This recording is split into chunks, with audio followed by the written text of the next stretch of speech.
Welcome to the I Need Coffee and Better Ideas podcast, where we caffeinate your brain with the freshest takes in news media. Everyone, predominantly who is successful, is putting the reader and the consumer at the heart of it and figuring out how to better serve them and how to better lock them in rather than really focusing on kind of how to manage decline.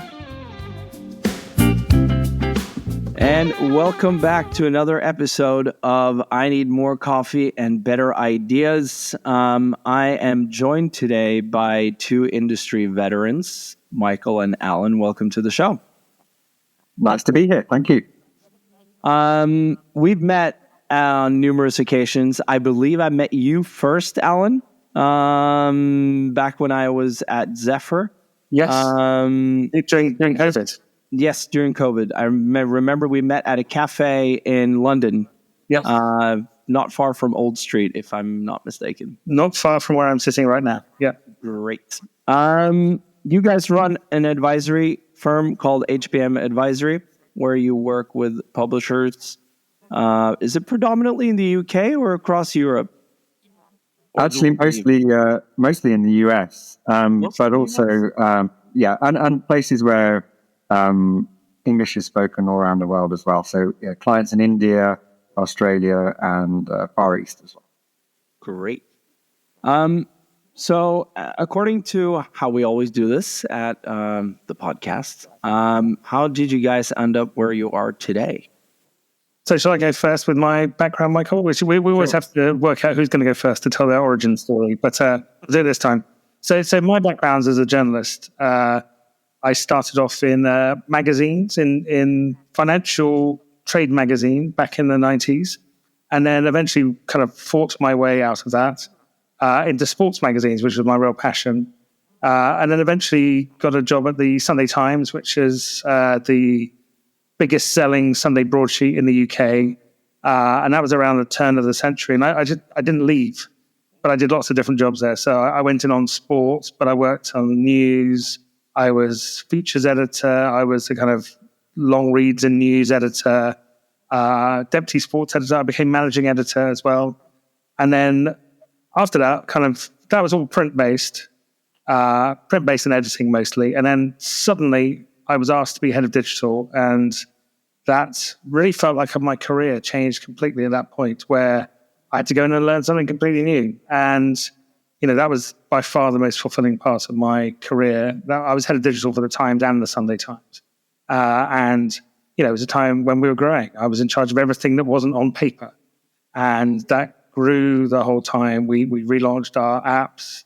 We combined websites for the two newspapers. They incredibly at one point had two websites. And essentially we grew in all the areas you'd expect. We built this SEO team, a social team, a digital storytelling team, a data journalism team, which was the first one on Fleet Street. And in my last couple of years there, I met Michael, who can tell you about what his background. Yeah. So, ended up eventually, before we started this company, working with Alan at the Times and Sunday Times. But prior to that, I kicked off my career in advertising and marketing, worked for ad agencies, direct marketing agencies, then digital marketing agencies. Had my own little agency at one point, and then I jumped ship. My biggest client had been The Economist, and jumped ship and moved to work internally for them, and ended up being posted all around the world. So I lived in Hong Kong running the circulation for Asia, then in New York running the circulation for the States, which is the biggest region for The Economist, and then eventually back in Europe took over the circulation globally, and then eventually became the CMO for The Economist across the world, and then moved into management and became the publisher of The Economist, so responsible for the circulation revenues and all the sales revenues, the events business, that sort of thing. And then and also COO of The Economist Group. And then moved to do the similar job as general manager for the Times and Sunday Times, where met Alan. And we thought we worked really well together. So The Economist, very strictly church and state separation between editorial and commercial, which works really well for that brand. But there were good kind of links between the two departments. But moving to Times, Sunday Times, really with Alan, and having that very responsible role that he had as head of digital meant that we could work really well together. And we did all sorts of things from aligning the product roadmap to aligning the marketing, the messaging. He'd done a lot of work on figuring out the sorts of content that best engages subscribers. And together we presided over a period of really fast growth of digital subscriptions and probably the most profitable year so far in its history for the Sunday Times. So we thought, right, we're onto something here. If we can work closely together, a commercial person and an editorial person, perhaps we can bring this opportunity to align content and business strategies to other clients. And that's what we've been doing. And so, yeah, mainly in the States. We didn't set out to work mainly in the States. It just kind of ended up like that. And we've done a lot of work with some very big brands in the States, from the Wall Street Journal to the Dow Jones Brands, Market Watch, to Harvard Business Review, to MIT Technology Review. And then over here in the UK for regional titles like The Scotsman, for big multi-title publishers like Future PLC. And then around the world, we've done an amazing project, which we love working for, is the Times of Malta, a really, really good publication, and we're delighted to support them. And then publications in India. We did a big project for the Indian Express. And I could go on, but yeah, that's what we've been doing for the last just over the last 3 years, and really enjoying it. I'm probably learning a lot more in the last 3 years from working with lots and lots of different publishers than really our experience prior to that. But it kind of helps that we've had those careers, and that's where we've got to. Great, thank you so much. I mean, without doubt, we're trying to always get different perspectives on this podcast, and people have worked in different places, and it's always interesting. Some people started in journalism, some people started in sales, product, whatever it may be, and it gives different perspectives, and that's ultimately what we're after here. So having visited a lot of publishers myself and having worked with a ton of them myself, Dow Jones being one of them, so we might have crossed paths there without knowing as well. There's a lot of talk about, sustainable revenue models. And my initial question here is sort of, how can publishers address the financial challenges of, the digital journalism of now and in the future, and leveraging strategies like bundles and gamification to build those sustainable revenue models? Because that's no easy task as I see it, but you guys might have a perspective on that. Sure. Well, I can maybe talk about the commercial challenges that we see for our clients. Well, everybody knows that there was a hope that the shift from the loss of print advertising would move to digital advertising. And to an extent, that was effective if you added in a switch to boosting reader revenues as well. And that sort of felt like it was sustainable. But with changes to algorithms and people no longer really being able to rely on search traffic, and that going away even more, I think, as AI starts to take over traditional search engines as well. It's really hard to be a sustainable business, even if you have a huge focus on reader revenue. So that's no longer the big savior. So yeah, that's exactly why those sorts of other types of revenue generation step in. We see a lot of publishers who, with some great success, some with less success in building sustainable models. But I think everyone predominantly who is successful is putting the reader and the consumer at the heart of it, and figuring out how to better serve them and how to better lock them in, rather than really focusing on kind of how to manage decline. And unfortunately, the clients that have yet to be successful are probably the ones that are focusing really on managing decline rather than how to think differently and how to bring new revenue streams in. And unfortunately, we also see some kind of institutional mourning among some clients around what used to be. And there's quite a lot of that, actually. Yeah, there is a lot. And a sort of disbelief that the things that they felt would prop them up, like the ongoing rise of traffic from different sources, from research and social, with that falling away as well. I mean, it's really scary times, and I think Alan and I feel this is probably the toughest environment we've seen in our careers, even tougher than disruption to print advertising that came a while back, and the disruption of the sort of financial crisis in 2008. We are seeing institutional crises across the industry, and we look to you, Berg. We look to Scandinavians to save us. That's where a lot of the innovation seems to be coming, and we're just full of admiration. Where and that's in an environment as well where you've got such a high penetration of people paying for content. Yeah. Maybe that's why. Maybe there's that the opportunity to put resources into being innovative. Yeah.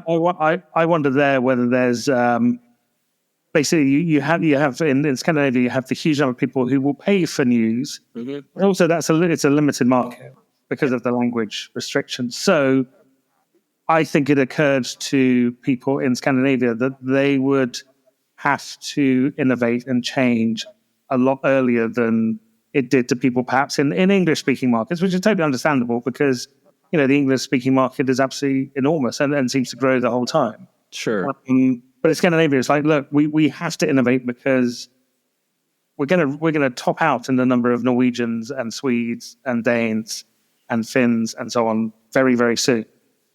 I think for sure that's a valid point. I think it's also that if you look at especially Finland and Sweden, perhaps Denmark as well, less Norway, but at the same time, Norway also has, at least in the media industry and the oil industry, and perhaps let's call it the coastal industries, there's been quite a lot of innovation, and we've had the resources to do it as well.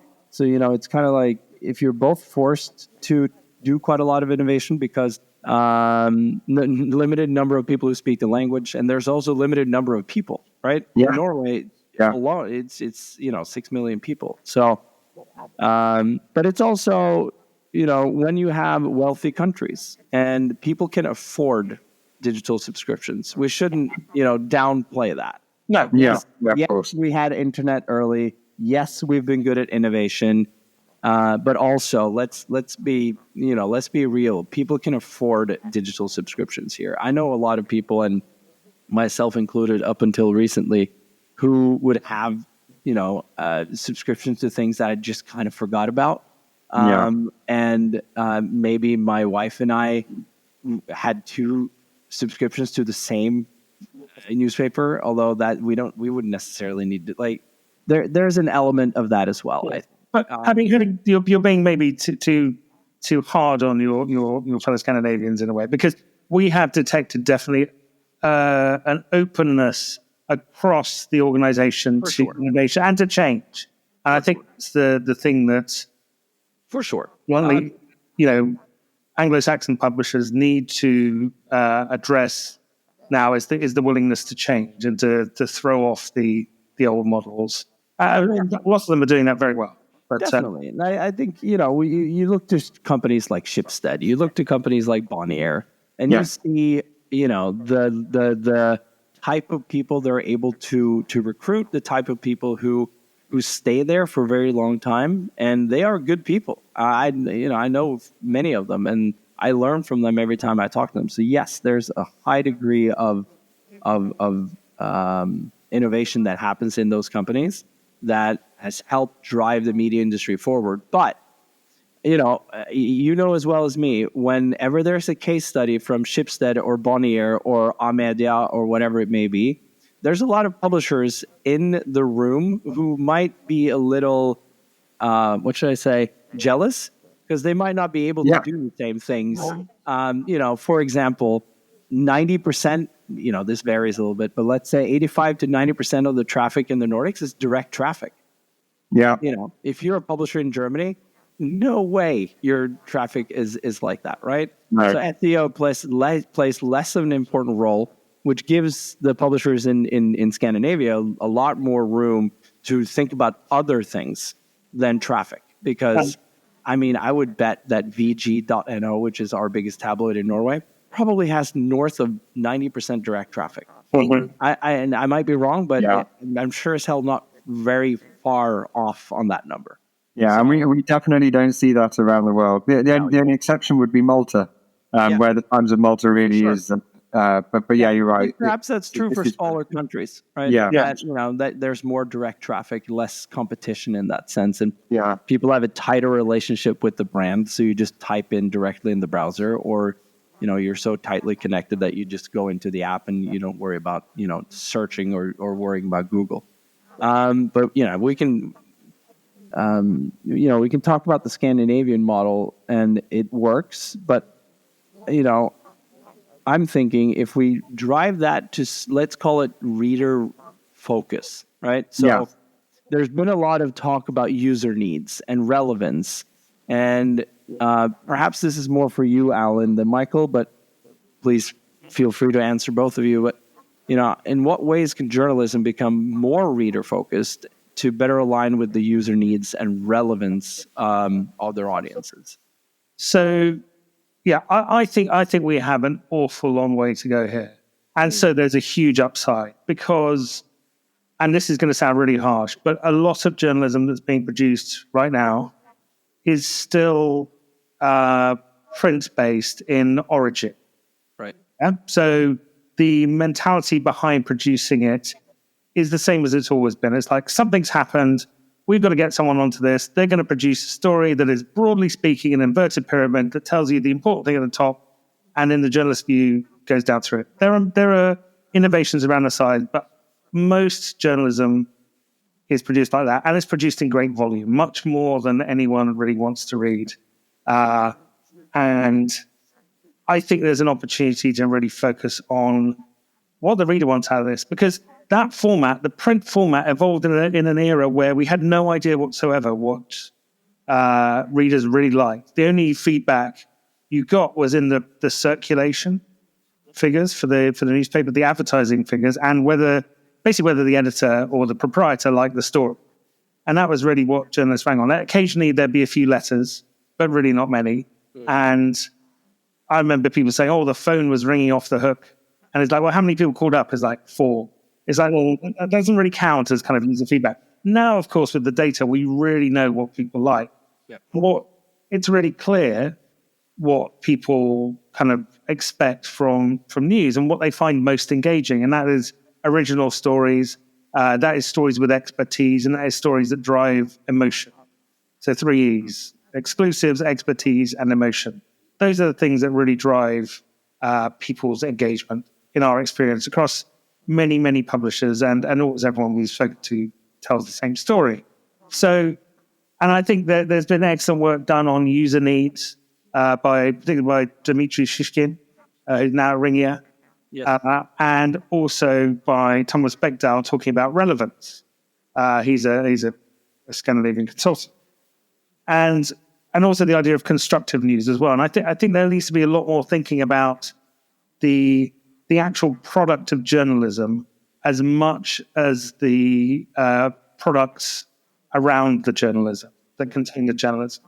And I realize those two are blended at times. But really, we need to think of how we are serving our users. What do they want from us? Because, we talk a lot about news avoidance and so on. And in some of the commentary, there seems to be blame of the users. So I've heard a very senior editor saying, "Oh, I talked to my son and I've talked to him about what he's reading. He's looking at this junk online." It's like, well, why isn't he looking at what you're providing there? He's a target audience for you. What is wrong? It's not the readers' fault. It's we're not giving them what they need. And I think that, we really need to take a very strong look at this about, thinking about readers as, a lot of individuals. We can personalize things much more now, but also as different audiences around different areas. And recognize, too often we think about demographics. We're after younger. Every publication in the world is after younger and more female readers.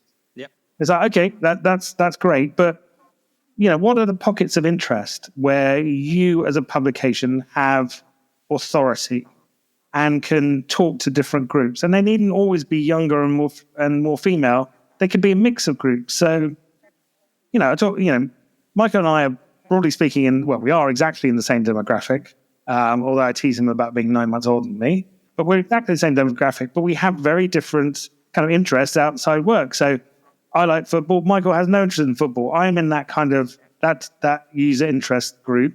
Michael likes classical music. I couldn't play a note. So we're the same demographic, but we have completely different interests, and you'll find that mirrored all over the world with everyone. There are young women who are interested in musical theatre. There are older men who are interested in musical theatre. So we need to start thinking about audiences and how we serve these disparate audiences. And actually, the good thing is that we're moving from this one-size-fits-all model that we've always operated on to a world in which AI will allow us to personalize and find these groups much, much easier. So I think this is a real potential upside for journalism. But some change as well. Sorry, Emma. So some change also has to come within the editorial teams as well. I mean, one way of making sure that your content has a broader appeal is to make sure that your editorial team is also reflects that kind of broader audience as well. If you want to attract younger and more female readers, maybe you should also make sure you've got some younger and more female journalists as well. And it is we see very little done to address that among some of the sort of traditional publishers. And it's just a really obvious starting point, which is also where. Sorry for cutting you off there, Michael, but just to take it one step back to what we were talking about previously, because this is where the rubber hits the road for me also, where, and please correct me if I'm, not asking the question as structured as possible, but user needs on one side, and then we have sort of the need for revenue on the other. So this is where sort of church and state meets for me, where as an editor, you needn't necessarily have to be as focused on that in the past. Whereas now, if you want to sell subscriptions, you better get your shit together when it comes to providing editorial value to a vast number of people. To Alan's point, yes, you guys might be in the same demographic, but you might not be interested in the same editorial content whatsoever. Yeah. And blending the journalist side of thing or editorial side of thing with the commercial side of things, as far as I can see, has never been more important than now. And you have to, whilst maybe not sit together and make all decisions together, certainly the editor must have this in mind when making ideas or strategies for this. Yes, Alan. Yeah, I profoundly think that church and state is out of date. Right. And it was a legacy of the print business again, where it was so easy to make money.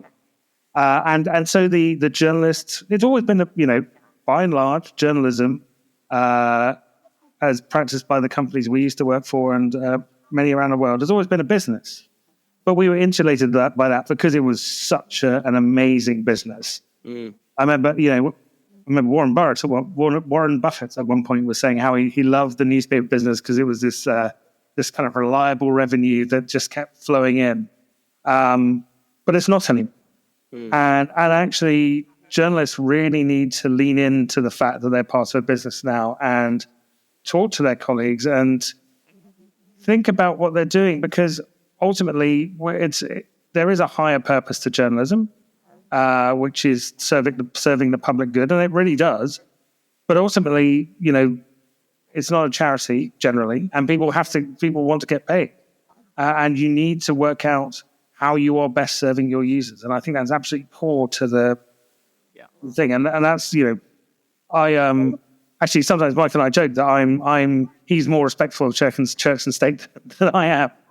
That I really think that journalists should want to be entrepreneurial about what they do, should really think about how their side of the business make money. It doesn't mean selling out to advertisers, which has always been the fit, but really thinking about, okay, what are we doing that's generating money to help support the public interest journalism, which isn't always the journalism that's kind of is the most initially attractive to use.